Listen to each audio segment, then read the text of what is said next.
This is the second video of the lecture series Optimization using Excel. This video is the introduction to linear programming. In this video, our goal is to see how we can convert a text or story-based problem into a mathematical language such as linear programming.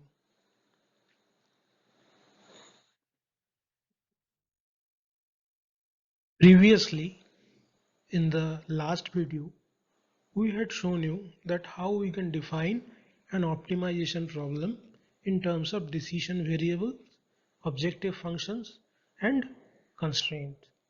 We had given you a direct analogy with most generic example, which was our life. So in this video, let us see how we can extend this concept to the linear programming. In case of linear programming, the objective function and the constraints are linear in nature. Now what does that mean? This means that in objective function you will use maximum or minimum, which is your objective. Basically either you will maximize or minimize a particular function. Let us call that function fx. Now this fx is always linear in case of linear programming. Linear means it will always be in this form: c1 x1, c2 x2, c3 x3 and so on. So it will look something like this: 3x1 plus 5x2 plus 10x3 and so on. Any format, any function other than this will not be linear in nature. And what are these x1, x2, x3? These are our decision variables. How to define these decision variables, that we will see when we actually study or actually convert a particular story or problem into mathematical language.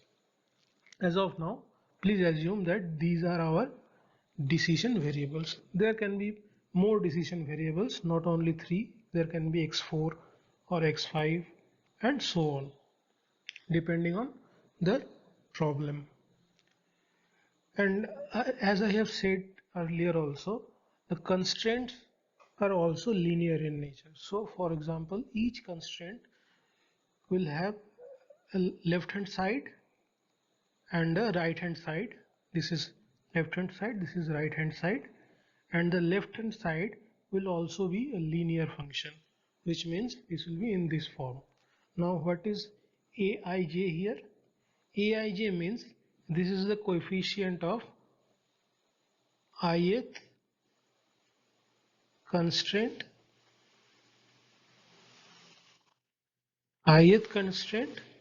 and jth decision variables. This is the coefficient attached to ith constraint and jth decision variable of ith constraint. That is how it is defined. So anyway, that is we will see that afterwards. But what I mean to say here is this will be a linear function again in case of constraints as well. So having said that, then we can directly say that the functions of objective and constraints has to be linear, but let us see how else, or like which other types of functions are there which we are calling non-linear. Like for giving, just to introduce you the example of non-linearity or nature of non-linear problems. Uh, these are the very common uh, non-linear function. Like first one is your power function. If something is to the power of x, like x to the power n, x to the power half, or x to the power x square, or x to the power 3, or cube root of 3, square root of 3, cube root of x, square root of x, all these type of functions are non-linear. So they are not linear programming. Similarly, if two decision variables are forming products like x1 into x2 or xi into xj, then also we cannot say that the problem is a linear programming. So in any case, if you find that during formulation you need to perform the product of two decision variables, then be sure that it is not a linear programming. You cannot solve it in a linear manner. So you have to go for non-linear programming, or either that or you have made some mistake. So anyone of that can happen. So based on the context. And another thing is, similarly you cannot divide also. Like if you are seeing that you need to divide one decision variable by the other, like the x1 by x2 or xi by xj, so that is also a non-linear form. You cannot use that in linear programming. So these things has to be kept in mind while formulating a decision variable, a linear program. So now let us see how to formulate a linear programming. This is the primary intent of our this video. So I would like to uh, instruct you to just pause this video right at this moment and read this carefully. This is the entire problem statement in text form or in story form. You read this, then I will explain what is going on.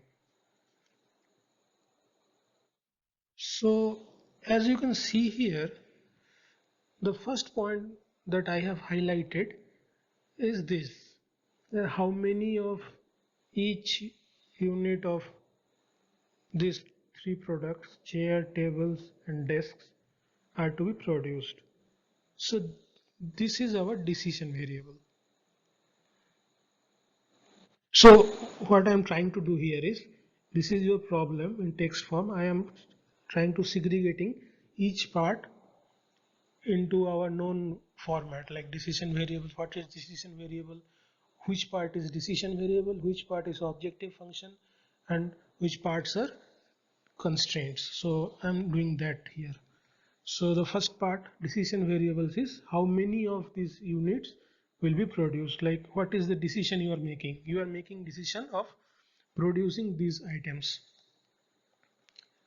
So that is the decision. And how many of chairs, how many of tables, how many desks will be produced will be our decision variables. Okay, fine.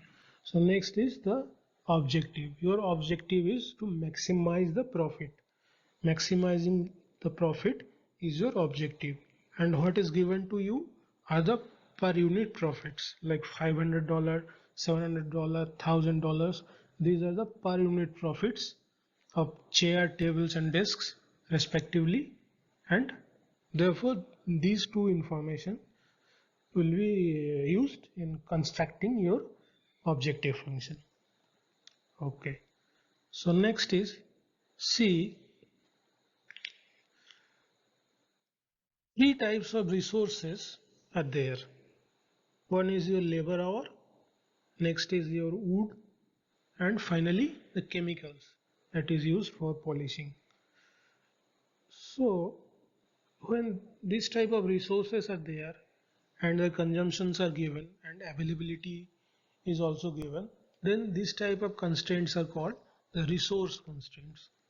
And this information, like how much is available, 2000, 3000, 750 liters, how much is available is basically the availability part of the constraint, and that comes in the RH side, right hand side of the constraint.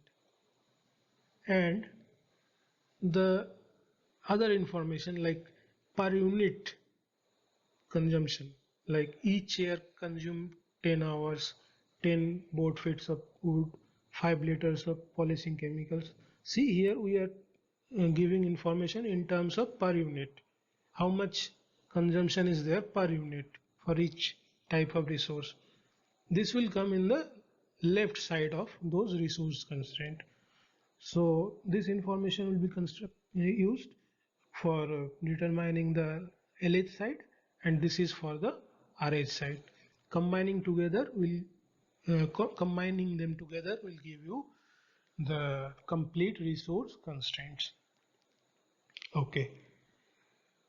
Next, you see there are certain limits given, like your demands cannot exceed 100, 150 and 175 for chair, tables and desks respectively. So this type of constraints are given. When this type of constraints are given, these are called bounds. In this particular case, this is the upper bound. In some cases, lower bounds can also be given. Like for example, if it is given that the demand has to be at least 100, 150 or 175, then it will be called lower bound. In this case, it is the reverse, like they have specifically given that it is the upper bound. That means the demand cannot exceed these figures. So this is therefore the upper bounds. Okay. So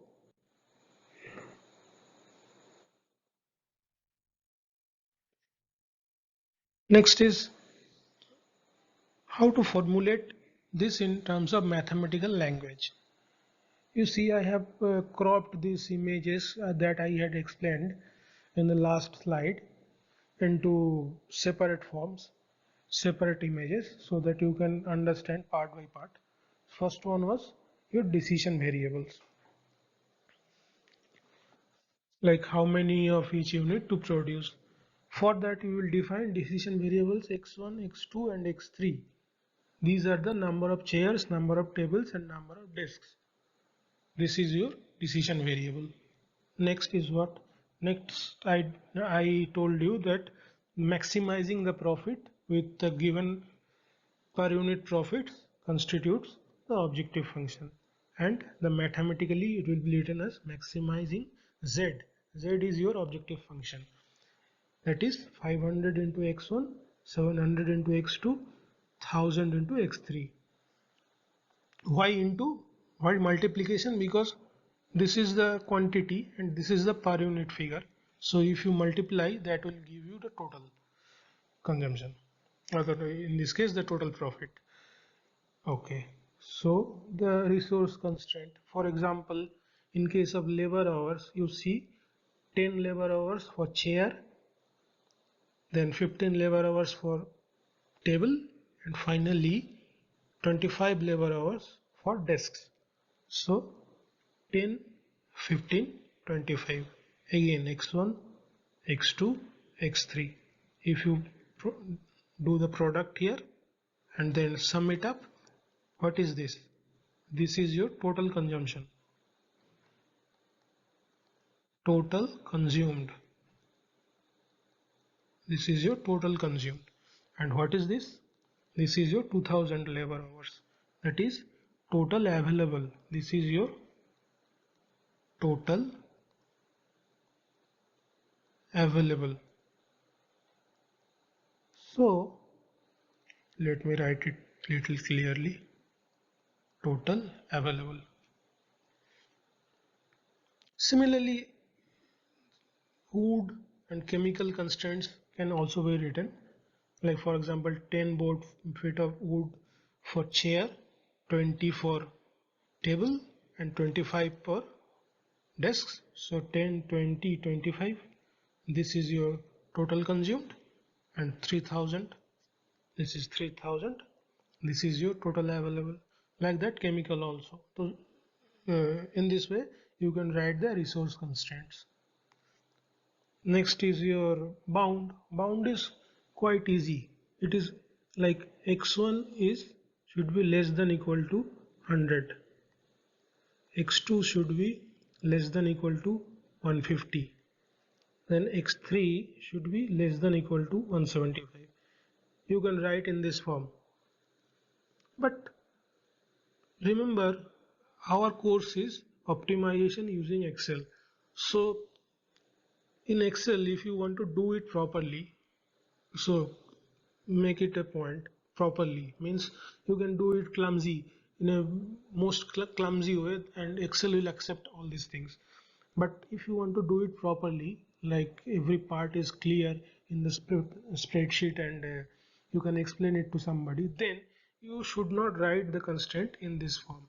You should include x1, x2, x3 in every case, and input 0 if x2 or x3 is not available to the left side of the constraint. So for example, x1 less than equal to 100 should be written as 1 into x1 plus 0 into x2 plus 0 into x3 less than equal to 100.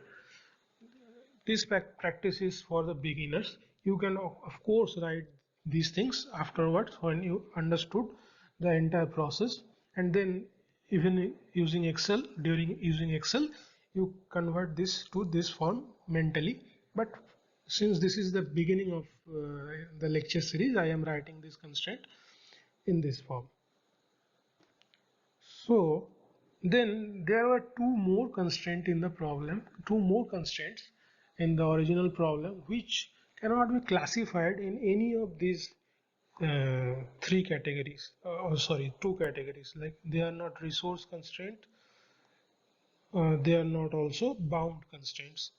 They are not any kind of particular category of constraint. They are special constraint, like it is special or specific to the particular problem or a particular context. So therefore you have to write it based on the context only. So let us understand this. They are saying that the number of chairs produced should not be more than the number of tables produced. So number of chairs produced was your x1.